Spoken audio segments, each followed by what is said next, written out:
there's some things I don't like about the modern day popularity of anime, and I feel like that comes more so from like the fans and not as much as the series.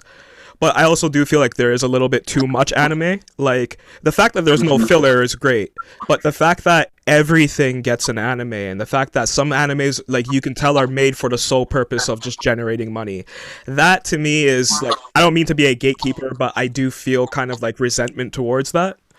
How do you how do you feel towards the modern day fan movement for anime? Like I'm talking about new fans who've kind of come into it and they didn't grow up with it like how we did.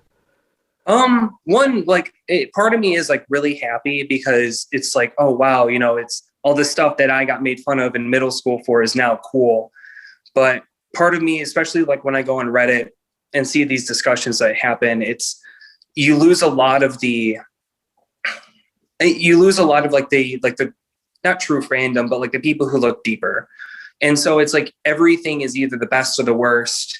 Like the current season of Attack on Titan, for example, or like even in the manga, everything is either like, oh, it's either amazing or it's Game of Thrones season 8. There's no nuance, because I think as things get more popular, the amount of hot takes kind of shoot up.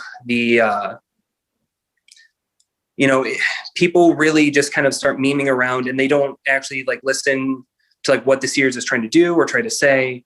And everything is about like, what does the meme say about this? Well, if everybody's hating on it because of X, Y reason, well, I'm going to hate on it too, even if I'm not look any deeper than that. And it kind of makes me sad that you lose a lot of like just enjoying it, and everything is just being picked apart by thousands of people on Reddit. You're right. And like I feel that Attack on Titan, especially for this season, it should be the template going forward for popular series of how fans should and they shouldn't react. They're complaining about like certain scenes where like a character isn't shaded in properly, or like CGI being used, and it's like, appreciate what we have. Appreciate a series. Like, this is literally history in the making. 5-10 years from now, we're going to look back, and we're probably going to be going through a lull of series, and we'll look back and be like, I wish we could get something as good as AOT. I wish it's something as good as AOT season 4 existed for this anime that has a terrible last season. So yeah, yeah.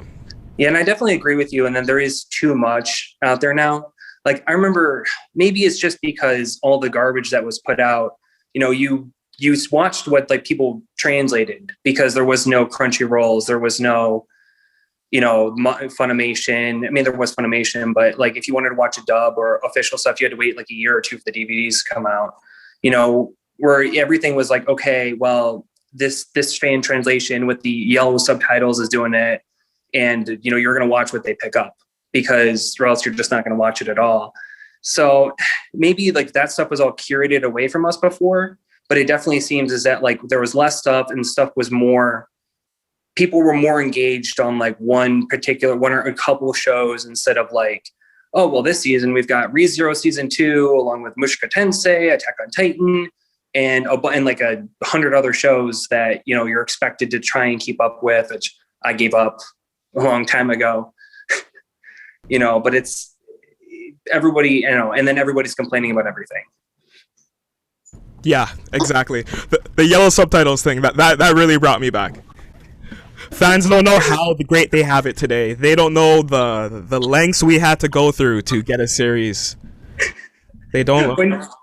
When you had to like go on some sketchy site that like pretty sure would give you a virus. Oh yeah. And like you had to click through like 4 different like smears of it, and then hope that the translation was somewhat good. Yeah. Because it's been ripped off, and and then going back and now watching some of like the real translations, it's like, oh wow, these characters were a little bit different. Yeah.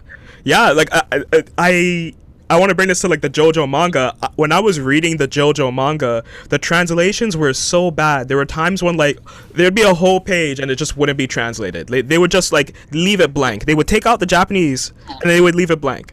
So it's like, look how far we've come. Look how accessible and easy it is to consume everything now.